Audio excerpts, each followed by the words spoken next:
And here we are with some more TEW 2016 with our Ring of Honor game. Now we have made a couple signings. We did sign James Storm and Bobby Roode, which I believe you might have seen, I'm not sure. But yeah, so this storyline has been added in and probably will not be started for a while. The addiction storyline has been started and I'm not sure how long excuse me, I'm really sorry about that. I'm not sure how long Christopher Daniels will be in the company for. He's getting older, obviously. So is Frankie Kazarian, but I think I want to do more Frankie Kazarian. Christopher Daniels is also a negative influence in the locker room now, so which is probably due to partly due to myself, but we are getting our locker room rating back up, so that is good. We can't do that yet, sure we can't though. Yeah, so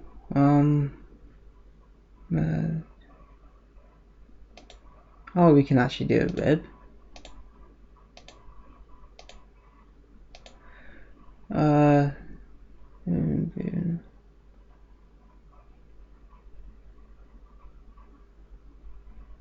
So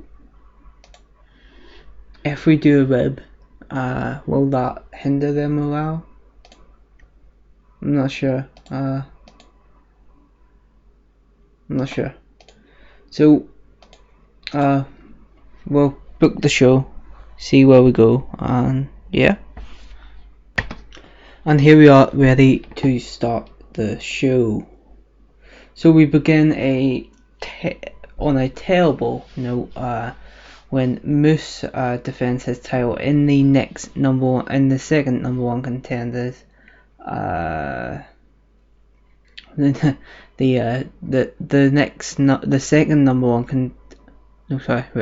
The second open challenge for the World TV title, when Matt Taven answers the call and Moose defeats him in 7 minutes.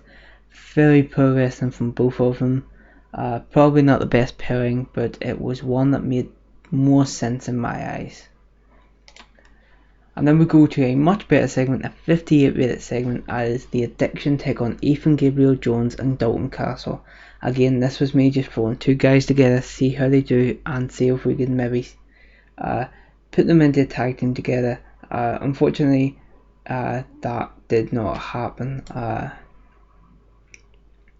Pro wrestling across the board, apart from Frankie Kazarian, Christopher Daniels got a 63, which wasn't too bad. But Christopher Daniels does pick up the win as he pins Ethan Gabriel Owens. Our next segment is a 50-minute segment, and we see the Bullet Club, but of course that is Kenny Omega's appointed faction in Ring of Honor while he is in New Japan, and we see the leader of the Bullet Club, the person who Kenny Omega has put in charge of him, Adam Cole, along with Nick Jackson, Matt Jackson, and Adam Page, and they're backstage. And Adam Cole says, we always see, but we keep on seeing the Moose with these open challenges, and he thinks this is a great thing. Well, guess what, Moose? Next week it's going to be our friend here, Adam Page, that will be taking on that open challenge. And then you will not be so happy. You will not be so confident in yourself. So we are going to go ahead and put that in.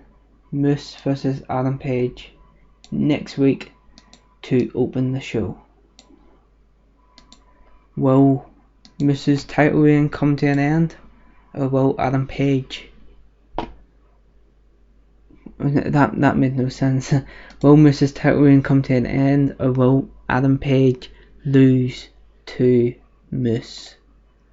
60-minute match here as the Amazing Red continues his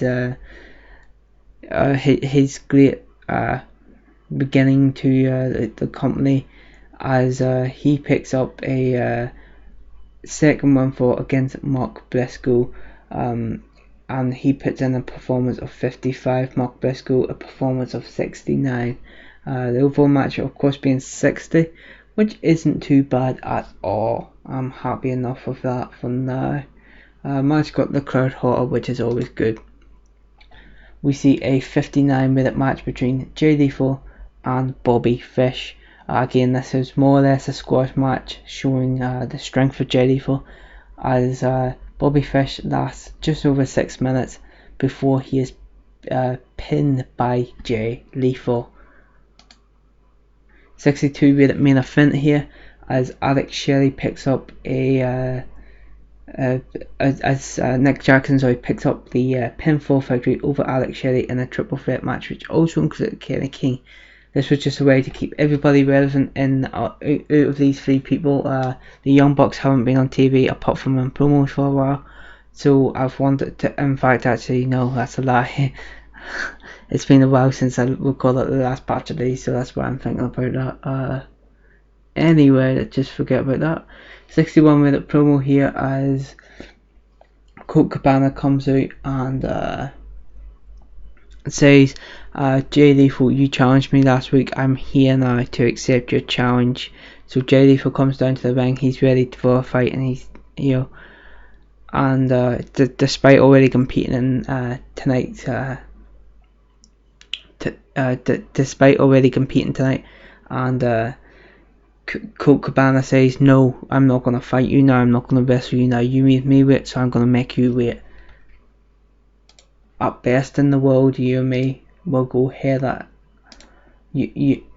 best in the world, you and me will go head to head, and I will once again defeat you. Jay Lethal complains of course about having to wait, but ultimately accepts that that is how it's going to go down.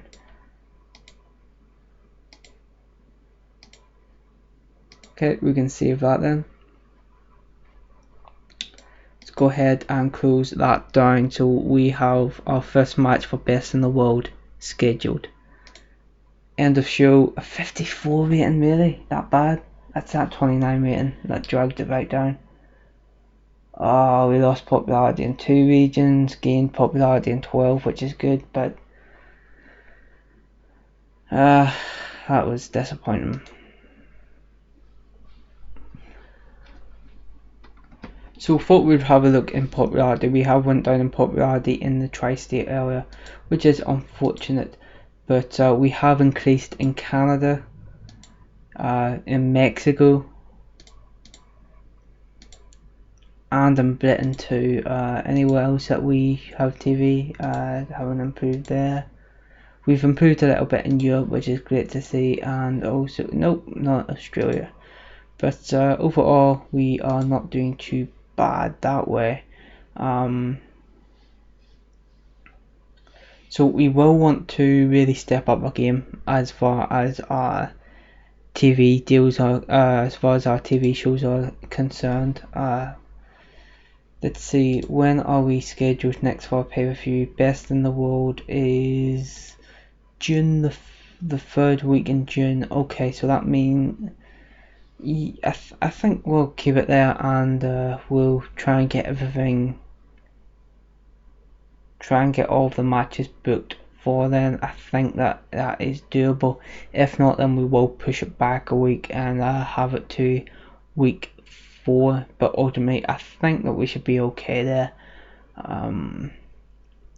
Best in the World is, well, we're going to be debuting a new tag team, that you take of that of what you will.